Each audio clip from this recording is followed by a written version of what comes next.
Hard bargain कर कर negotiate कर कर मैं 29 सीटें लेकर आया। तो जीरो विधायक वाली पार्टी को 29 सीटें दे दी जाती हैं चुनाव लड़ने के लिए। उसमें मेरे एक सीट का नुकसान हुआ है, वो भी हमें कई सीटों पे वॉक ओवर देगा, जो संभवतः मुश्किल होती है। मुझे गठबंधन में कॉर्नर किया जाना था कि चिराग एक नया चेहरा है, ये क्या ही कर लेगा, इसके पास कोई ताकत नहीं है, इसकी कोई लोकप्रियता नहीं। विकल्प था, मैं राजद के साथ जा सकता था, महागठबंधन के साथ जा सकता था। गठबंधन में रह के दरारें पैदा करूं से बहुत अच्छा है कि मैं गठबंधन से अलग रहकर अपनी राजनीति अपने तरीके से करूं। एनडीए का प्रदर्शन विपरीत परिस्थितियों में अगर ऐसा रहा कि सरकार बनी, तो आज की तारीख में तो ये 5 दल एक साथ हैंड एंड ग्लव्स की तरह। आप अक्सर नीतीश जी पर आक्रामक रहे, इस वक्त आप काफी शांत नजर आ रहे हैं। बिल्कुल, आप हराकर आपको अपनी ताकत का एहसास दिलाना जरूरी है। अपने चाचा को ही साइडलाइन कर चुके हैं। वही कहते थे कि समय बलवान होता है। चर्चा ये है कि क्या भारतीय जनता पार्टी 129 सीट पे लड़ रही है, तो जीरो विधायक वाली पार्टी को 29 सीटें दे दी जाती हैं चुनाव लड़ने के लिए। चिराग पासवान बिहार के मुख्यमंत्री बनना चाहते हैं। 2030 में जरूर टारगेट करूंगा। महागठबंधन भानुमति का ऐसा कुनबा जो कि बनने से पहले ही धराशायी हो चुका है। तेजस्वी यादव जो गठबंधन को नहीं संजो के रख सके, वो बिहार को कतई नहीं संजो के रख सके। सिर्फ अगर कांग्रेस की बात की जाए तो राहुल जी कहाँ, इतनी मेहनत की, खिचड़ी बस पक गई थी, उसी में आपने पानी फेर दिया। तो कहते हैं आप शादी कब कर रहे हैं?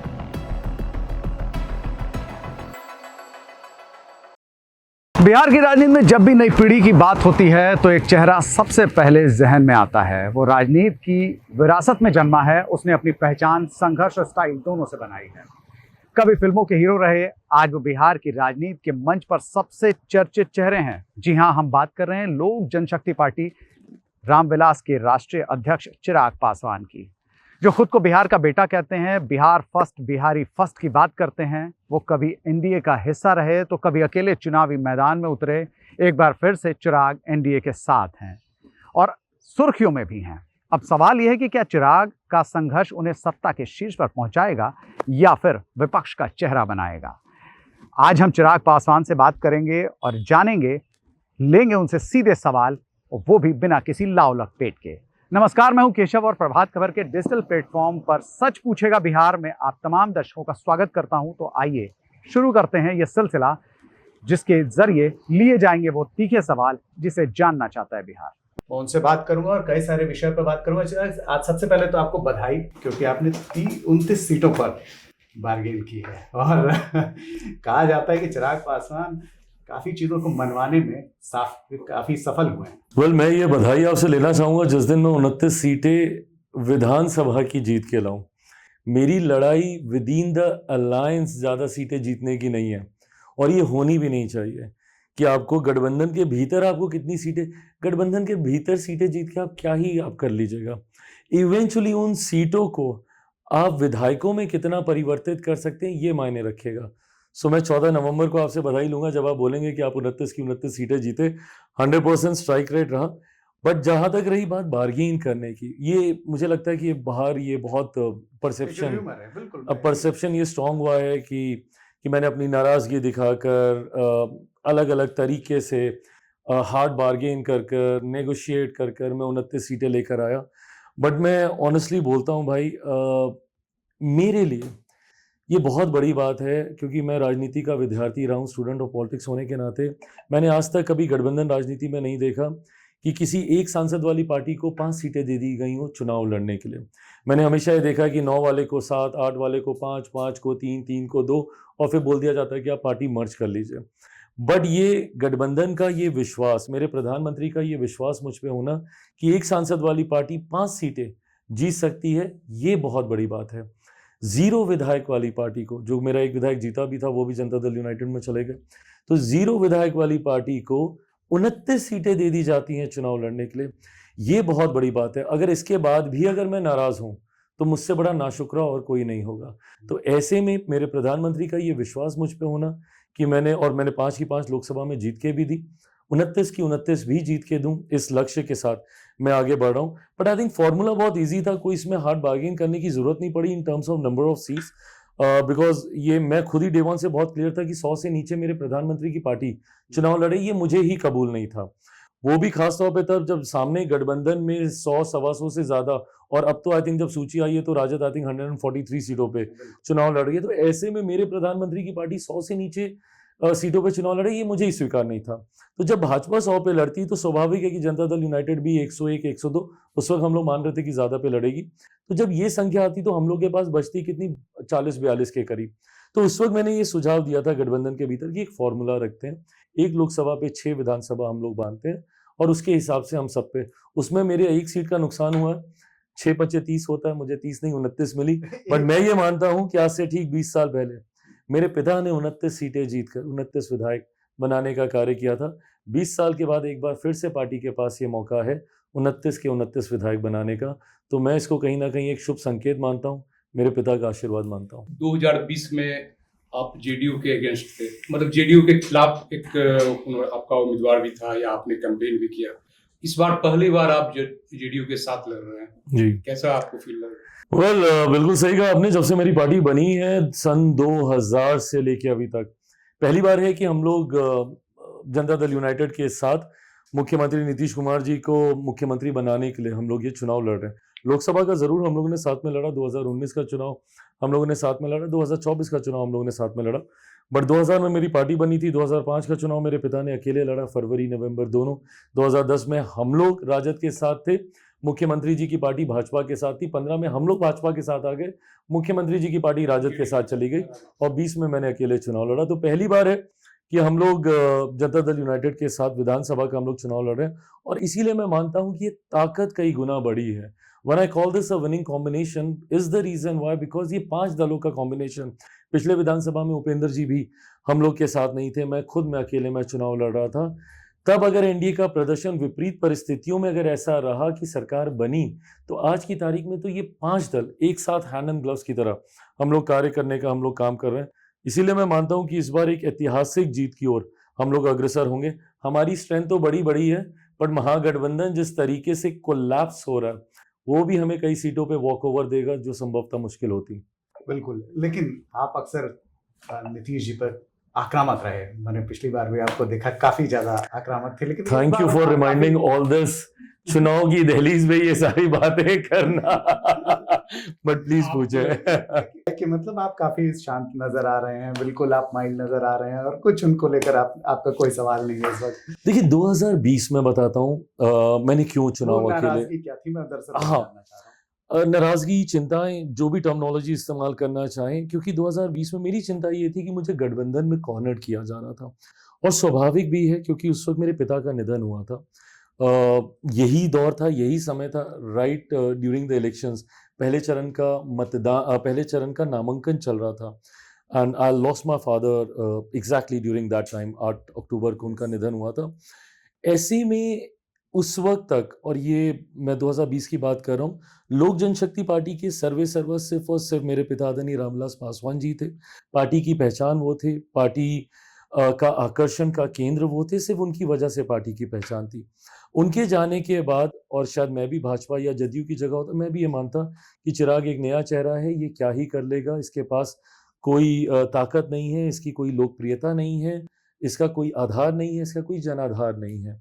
ये स्वाभाविक है किसी के लिए भी मानना, और गठबंधन में ये स्वीकार किया गया कि मेरे पास कोई ऐसी ताकत नहीं है, और इसलिए मुझे कॉर्नर किया गया। मुझे बहुत सीमित सीटें दी गई थी, मैक्सिमम मैं बहुत खींचता तो 15 तक मैं जाता, उससे ज़्यादा मुझे सीटें नहीं दी जा रही थी, और ये मुझे कबूल नहीं था। राजनीति का विद्यार्थी रहा हूँ, कई चीज़ें पढ़ता सीखता समझता हूँ। मैं मानता हूँ कि जब आपको अपनी पकड़ राजनीति में बनानी है, तो ये कहा गया था, कांशीराम जी ने कहा था कि एक चुनाव हारने के लिए, एक हराने के लिए, और दूसरा जीतने के लिए लड़ना चाहिए। हारने वाले चुनाव की प्रक्रिया से मैं गुजर चुका था। हराकर आपको अपनी ताकत का एहसास दिलाना ज़रूरी है कि आप में कितना सामर्थ्य है, आप में कितनी क्षमता है। उस सोच के साथ मैंने चाहा कि मैं 2020 का चुनाव मैं अकेला लड़ूं। उस वक्त यकीनन क्योंकि मैं गठबंधन का हिस्सा नहीं था, तो कई ऐसे नीतिगत फैसले थे जिसको लेकर मेरे एतराज़ होते थे। मैंने तब तक बिहार फर्स्ट, बिहारी फर्स्ट पे काम मैं कर चुका था, वो एजेंडा मेरे पास रेडी था, उसको भी गवर्नमेंट के एजेंडे में शामिल नहीं किया जा रहा था। तो परिस्थितियां ऐसी बन गई थी कि मेरे पास अकेले चुनाव लड़ने के अलावा कोई विकल्प नहीं था। विकल्प था, मैं राजद के साथ जा सकता था, महागठबंधन के साथ जा सकता था, पर मेरा समर्पण, मेरा प्यार मेरे प्रधानमंत्री के प्रति इतना है कि मैं उनसे अलग अपने आप को कभी देख नहीं सकता हूँ। तो ऐसे में पार्टी ने ये फैसला लिया कि मैं अकेले चुनाव लड़ूंगा। भाजपा के सामने ना के बराबर हमने प्रत्याशी उतारे। इवेंचुअली जो उतारे वो जनता दल यूनाइटेड के सामने उतारे। मुख्यमंत्री जी का मैंने निरंतरता में नीतिगत विरोध किया उनके अलग अलग विषयों को लेकर, जहाँ पे मुझे लगा कि चीज़ें बेहतर हो सकती थी और नहीं की गई, वो हर उस विषय को मैंने उठाया। व्यक्तिगत तौर पर मैं उनका बहुत ज़्यादा सम्मान तब भी करता हूँ, अलग था तब भी उनके पहुँच के आशीर्वाद लेता था। एक व्यक्ति जो जंगल राज से बिहार को बाहर निकाल के लेकर आया, ये आसान नहीं था। तो ऐसे में ये 5 साल पहले का परिदृश्य था। इन 5 सालों में गंगा में से काफ़ी पानी बह चुका है, चीज़ें बहुत बदल चुकी हैं। मैं अगर उनके साथ हम लोग एक नहीं होते तो मैं शायद गठबंधन का हिस्सा नहीं बनता। ये विकल्प मेरे पास हमेशा खुला है। गठबंधन में रह के दरारें पैदा करूं से बहुत अच्छा कि मैं गठबंधन से अलग रहकर अपनी राजनीति अपने तरीके से करूं। गठबंधन का हिस्सा बना हूं पूरे समर्पण भाव के साथ, गठबंधन को मजबूत करने की सोच के साथ। थोड़ा सवाल आपसे और लेना चाहूंगा कि आपने कहा कि आपको साइडलाइन किया जा रहा था उस वक्त, तब आपने काफी एक हार्ड स्टेप लिया, लेकिन अब तो आप अपने चाचा को ही साइडलाइन कर चुके हैं, क्या कहेंगे इस पे? और आप देख सकते हैं कि अभी वो कहीं नहीं है। देखिए, ये मुझे लगता है शायद आज उनको इस बात का एहसास हुआ होगा कि मैंने 2020 में ये फैसला क्यों लिया, क्योंकि मेरे फैसले लेने के बाद उस वक्त सब मेरे फैसले के साथ सहमत थे। बट बाद में मुझ पे ये आरोप लगाए गए कि जो सूरज भान जी जो आरोप अब उन पे लगा के गए कि पार्टी में लोकतंत्र समाप्त है, अकेले फैसले लिए जा रहे हैं, ये सब आरोप मुझ पर उस वक्त लगाए गए थे। आज ये आरोप उन पर लग रहे हैं। उस वक्त भी मेरे पास विकल्प नहीं बचे थे कोई, और आज उनके पास कोई विकल्प नहीं बचे। उस वक्त मैंने भी प्रयास किया कि हम लोग गठबंधन का हिस्सा बने। आज शायद मेरे चाचा जी इस बात को बेहतर तरीके से समझ पा रहे होंगे कि आप जब ऐसे फैसले लेते हैं वो परिस्थिति उसका आधार होती है, ना कि किसी का अहंकार या किसी का घमंड। आज जब उनको खुद ये फैसला लेना पड़ रहा है तो मुझे लगता है कि मेरे इनकार कर रहे थे और आज कह रहे हैं मुख्यमंत्री बन जाए, क्या कहेंगे? बहरहाल समय समय की बात है। वही कहते थे कि समय बलवान होता है, समय बलवान होता है। चिराग जी, आप कह रहे हैं प्रधानमंत्री के प्रति आपका बहुत ही आदर सम्मान है, पहले भी था, अभी भी है, अपने को आप उनका हनुमान भी बता रहे हैं, बताते हैं, उसमें कोई ही नहीं है। इस बार आपको 29 सीट मिली, तो चर्चा ये है कि क्या भारतीय जनता पार्टी 129 सीट पे लड़ रही है? चिराग पासवान अभी भी प्रधानमंत्री नरेंद्र मोदी के हनुमान के रूप में नहीं, तो प्लस कीजिएगा तो 129 नहीं 130 हो गई, सो 101 उनकी और प्लस 29 मेरी, तो 130 सीटें। ये कहने वाले कई बातें कहेंगे, बट मैं ये मानता हूँ कि गठबंधन एज अ होल 243 सीटों पे हम लोग चुनाव लड़ रहे हैं और यही हमारी ताकत है, एकजुटता। विपक्ष ने हर बार हम लोग के ऊपर सवाल उठाए, लोकसभा में भी उठाए कि भाई ये लोग एक साथ नहीं आ सकते हैं, इन लोगों में सीटों का बंटवारा नहीं होगा। लोकसभा में भी बहुत एमिकेबली हो गया। उसी तरीके से विधानसभा में भी समय रहते हम लोगों ने सारी चीज़ें कर ली, ना सिर्फ संख्या, ना सिर्फ सीटों का चयन, बल्कि हमारे प्रत्याशी भी मैदान में उतरे। किसी एक आध सीट को लेकर अगर किसी तरीके की कुछ चिंताएं, कुछ चर्चा को लेकर विषय अगर सामने आया, उसको भी हम लोगों ने हर संभव तरीके से सुलझाने का हम लोगों ने काम किया। So eventually NDA as a whole एकजुटता के साथ हम लोग चुनाव लड़ रहे हैं। मैं ये मानता हूँ आज जब शायद मैं ये बात बोलूँगा तो इसके गलत मायने नहीं निकाले जाएंगे। मैं एक बार फिर मानता हूँ कि मैं 243 सीटों पे चुनाव लड़ रहा हूँ। हर प्रत्याशी भले वो किसी भी सिंबल के साथ हो, वो मेरा प्रत्याशी है, उसकी जीत के लिए मैं पूरी क्षमता अपनी लगाऊंगा। आपकी पार्टी के जो 29 उम्मीदवार मैदान में आए, क्या आपको लगता है कि कुछ उम्मीदवार थोड़े उन पे ज्यादा आपको समय देना पड़ेगा? जैसे एक सीट आपकी वो रिजेक्ट भी हो गई, एक कैंडिडेट का मरोड़ा वाली, और कई उम्मीदवार कुछ नए भी हैं, तो आपको ज्यादा ताकत लगानी होगी। नहीं, बिल्कुल ये मेहनत, और मैं कतई में किसी भी सीट को मैं कमजोर मान के, मैं ताकतवर मान के मैं नहीं चलता हूँ। जैसे ही आप ओवर कॉन्फिडेंस होते हैं, रादर कॉन्फिडेंट भी अगर आप हो जाते हैं, तो आपके पतन की शुरुआत होने लगती है। आपको हमेशा एक सेंस ऑफ नर्वसनेस के साथ काम करना ज़रूरी है। वो आपको ह्यूमन टच देता है, आपको इंसान बनाए रखता है। नहीं तो फिर आप प्रभु ही बन जाइएगा अगर आपको लगेगा कि आपने सीट ले ली और आप जीत जाएं। तो वो नर्वसनेस अभी भी है मुझ में, जिटरीपन वो अभी भी है। एक एक सीट के लिए अलग से हम लोगों ने वॉर रूम्स तैयार किए हैं। रोज़ आना मॉनिटरिंग होती है, मंथन होता है, कहाँ पे पॉजिटिव गया, कहाँ पे नेगेटिव गया, क्या हम लोग को बेहतर करना है, क्या हम लोग को कम करना है। इन तमाम सीटों पर मैं मानता हूँ कई सीटें हम लोग की काफ़ी अच्छी हैं, समीकरण के हिसाब से, प्रत्याशियों के हिसाब से कुछ सीटों पे मैं मेहनत करूंगा। बट इवेंचुअली मैं ये मानता हूँ कि 29 सीटें मैंने ली हैं गठबंधन में, विश्वास के साथ मुझे मिली। 29 की 29 वापस करना जिताकर, ये मेरी नैतिक जिम्मेदारी मेरे ऊपर है और उसको मैं निभाऊंगा। चिराग पासवान बिहार के मुख्यमंत्री बनना चाहते हैं? चाहत का अगर आपने सवाल पूछा, मुझे लगता है कि आज की तारीख में जब हम लोग चुनाव की दहलीज पे पहुंचे, चाहत और हकीकत में बहुत फर्क होता है। हकीकत से आपको वास्ता रखना ज़रूरी है। चाहते बहुत हैं। चाहत अगर मैं आपके सामने बयां करने लगूं तो मैंने कभी नहीं चाहा था कि मेरे पिता मेरे साथ नहीं हो। मैंने कभी नहीं चाहा था कि मेरी पार्टी ना टूटे। मैं कभी नहीं चाहता कि मेरा परिवार ऐसे टूटता। तो चाहते बहुत होती हैं, बट हकीकत क्या है उसमें आपको जीना है। आज की तारीख में मैं हकीकत मैं देखूं, मौजूदा मुख्यमंत्री नीतीश कुमार जी के नेतृत्व में हम लोग ये चुनाव लड़ रहे हैं। उन्हीं के नेतृत्व में हम लोग ये चुनाव जीतेंगे, ये मैं मानता हूँ। भविष्य में क्या होगा, ये भविष्य के घर में है। राजनीति में आने का कारण मेरा बिहार ही रहे। केंद्र में मैंने कहा कि अब मैं ज़्यादा समय नहीं रहना चाहता हूँ। मैं तो यही चुनाव लड़ना चाहता था विधानसभा का, बट क्योंकि नेगोशिएशंस इतने स्ट्रेच हुए, बाय द टाइम प्रत्याशी फाइनल हुए, तो नॉमिनेशन के लिए बहुत कम समय रह गया था। तो या तो मैं अपने प्रत्याशियों का नामांकन कर रहा था या मैं खुद के नामांकन में उलझा रहता। बट हाँ, 2030 में ज़रूर टारगेट करूंगा। तो क्या आपको अगर सीट मिलती तो आप कौन सा सीट पसंद करते? आप कहाँ के उम्मीदवार होते, किस सीट से? मैंने एक्चुअली इसके ऊपर चर्चा ही नहीं की। मेरी पार्टी ने जरूर की हुई है। ये शायद अगर आप मेरे प्रभारी अरुण भारती जी से पूछेंगे तो वो आपको कई विकल्प आपको देंगे। पार्टी ने इसमें मंथन किया हुआ था, बल्कि केंद्रीय संसदीय बोर्ड में एज एन एजेंडा ये विषय जा चुका था।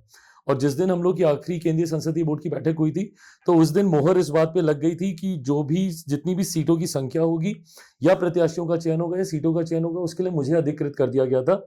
सिर्फ ये एजेंडा पार्लियामेंट्री बोर्ड ने होल्ड कर लिया था कि जब राष्ट्रीय अध्यक्ष चुनाव की बात आएगी तो ये विषय वापस सेंट्रल पार्लियामेंट्री बोर्ड में आएगा। पर वो समय बचा ही नहीं कि पार्लियामेंट्री बोर्ड में हम लोग वापस जाएं। सर आगे मैं ये चाहूँगा कि अभी कुछ आपसे चाहूँगा कि थोड़े थोड़े शॉर्ट में आप रिएक्शन दें। ये बहुत मुश्किल काम है मेरे लिए। पूछे भाई। पहला तो महागठबंधन, क्या कहेंगे इस पर? महागठबंधन इस वक्त शॉर्ट में। भानुमति का ऐसा कुनबा जो कि बनने से पहले ही धराशायी हो चुका है। तेजस्वी यादव। तेजस्वी नेता प्रतिपक्ष की भूमिका में है, बट जो नेतृत्वकर्ता की क्षमता होनी चाहिए, जो गठबंधन को नहीं संजो के रख सके, वो बिहार को कतई नहीं संजो के रख सकता। पप्पू यादव। हाँ, इंटरेस्टिंग। उनके साथ मेरे खट्टे मीठे खूब रिश्ते चले हैं। उनका रिश्ता मेरी पार्टी से भी रहा है, क्योंकि उनकी धर्मपत्नी 2004 में हमारी पार्टी की सांसद रही हैं। तो ऐसे में वो रिश्ता भी रहा है। कई बार उन्होंने मुझे भी सीएम के तौर पे अपनी पसंद बताया है, और उतनी ही नाराज़गी समय समय पर मुझसे जताई भी है उन्होंने। तो ये खट्टा मीठा रिश्ता है हम दोनों का। और पूरी कांग्रेस को अगर ली जाए तो, सिर्फ अगर कांग्रेस की बात की जाए तो, इसे लेकर फर्स्ट रिएक्शन। आई थिंक पहली बात तो राहुल जी कहाँ है, वेयर इज ही नाउ? वो आए एसआर को लेकर, उन्होंने इतना हो हल्ला मचाया, सब किया, इतनी मेहनत की, बट लास्ट में जब उस मेहनत का लाभ लेने का समय आया तो ही वैनिश्ड। मतलब अगर मेरी जानकारी और याददाश्त सही है तो आई थिंक जनवरी से वो बिहार आ रहे हैं, जा रहे हैं, 15-20 दिन ऑन अ स्ट्रेच यहाँ पे लगा के चले गए पूरा एसआईआर का कैंपेन। पर जब नेगोशिएशन में एक मैच्योरिटी की जरूरत थी, आप उसमें आप गायब हो गए, आप विदेश चले गए। आप उसी मतलब वो जो लास्ट में जो खिचड़ी बस पक गई थी, उसी में आपने पानी फेर दिया। और अभी जो बंटवारा हुआ उसे आप क्या कहेंगे? हुआ ही कहाँ? मुझे तो यही नहीं पता चला कि मुझे अभी तक नहीं पता है कि इवेंचुअली किसके खाते में कितनी सीटें गई। और जब आप when you talk about friendly fight, there is nothing called as friendly fight. Either you are friends और you are fighting with each other. दोस्ताना संघर्ष राजनीति में कतई नहीं होता। प्रशांत किशोर। अब मैं पुनः मित्र कुछ भी कहूंगा तो उसके बहुत मायने निकाले जाते हैं, बट तारीफ भी करते रहे। वो आपकी बहुत तारीफ कर रहे हैं। हाँ नहीं, बट अच्छी बात है क्योंकि उनसे वो परिचय रहा है। मैं ऐसा नहीं कहूँगा कि वो ऐसे हैं जिनसे मेरी रोज़ दिन में 10 बार फ़ोन पे बात होती हो या व्हाट्सएप एक्सचेंज होते हो, बट हम लोग मिले, चर्चा होती है हम लोग की। बट आखिरी टाइम ये कब हुई थी मुझे भी नहीं याद, उन्हें भी नहीं याद होगा, 7-8 महीने पहले। बट वो एक अपना प्रयास कर रहे हैं राजनीति में, हम लोग अपने प्रयास के साथ लगे हैं, वो उतनी सोच के साथ। और मैं मानता हूँ लोकतंत्र की यही खूबसूरती है कि जितने विकल्प हों जनता के सामने चुनने के लिए, लोकतंत्र उतना सशक्त, उतना मजबूत होता है। अंत में जाते जाते एक सवाल पूछ लेते हैं। आपके बड़े भाई जो हैं तेजस्वी यादव, वो हमेशा छोटे हैं, वो चिंता करते हैं, वो आपकी चिंता काफी करते हैं। वो कहते हैं आप शादी कब कर रहे हैं? I knew where you are heading towards. मुझे पता था कि ये सवाल किस दिशा में जा रहा है। बिल्कुल। बहरहाल ये सवाल उनसे एक सार्वजनिक मंच पर भी मुझे लगता है मेरे किसी पत्रकार साथी ने पूछा था और उन्होंने यही जवाब दिया था कि उन्हें शादी करनी चाहिए, और छूटते ही उनके बगल में राहुल जी मौजूद थे और उन्होंने माइक लेके बोला था कि ये क्वेश्चन तो मुझ पे भी इम्प्लाई करता है।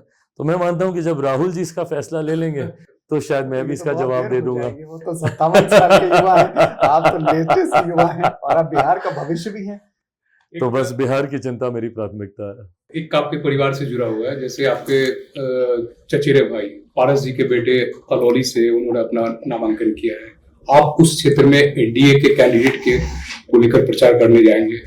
ये देखिए, ये गठबंधन बैठ के तय करेगा, बट मैं इसको कतई मैं पारिवारिक लड़ाई नहीं बनाना चाहूँगा, जहाँ पे मेरा हर प्रयास, क्योंकि I need to be honest with my alliance also, मेरा हर प्रयास रहेगा कि वहाँ से हमारा एनडीए के प्रत्याशी वहाँ से चुनाव लड़े। बट मैं कतई, मेरा छोटा भाई ही नहीं, मेरे बेटे की तरह है वो, उसके उज्जवल भविष्य के लिए मेरी ढेर सारी शुभकामनाएं हैं। तो मैं इसको कतई पारिवारिक लड़ाई का स्वरूप नहीं देना चाहूँगा। मैं चुनाव लड़ रहा हूँ और चुनाव में मैं चाहूँगा कि एनडीए का हर प्रत्याशी चुनाव जीते। सरकार बनेगी तो लोजपा उसमें शामिल होगी, एनडीए की सरकार बनती है तो लोजपा उसमें शामिल होगी? हम लोग ज़रूर शामिल होंगे, एक साथ मिलकर हम लोग चुनाव लड़ रहे हैं। ज़रूर हम लोग सरकार का हिस्सा बनना चाहेंगे। बिहार फर्स्ट, बिहारी फर्स्ट की मेरी सोच है, मैं तभी उसको धरातल पर उतार पाऊंगा जब मैं व्यवस्था का हिस्सा रहूंगा। तो देखा आपने कि हमारे साथ चिराग पासवान थे और उन्होंने बहुत सारी हमारे साथ बातचीत की और काफी कुछ हमसे साझा किया। प्रभातखबर.com, विश्वास वही, रफ्तार नहीं।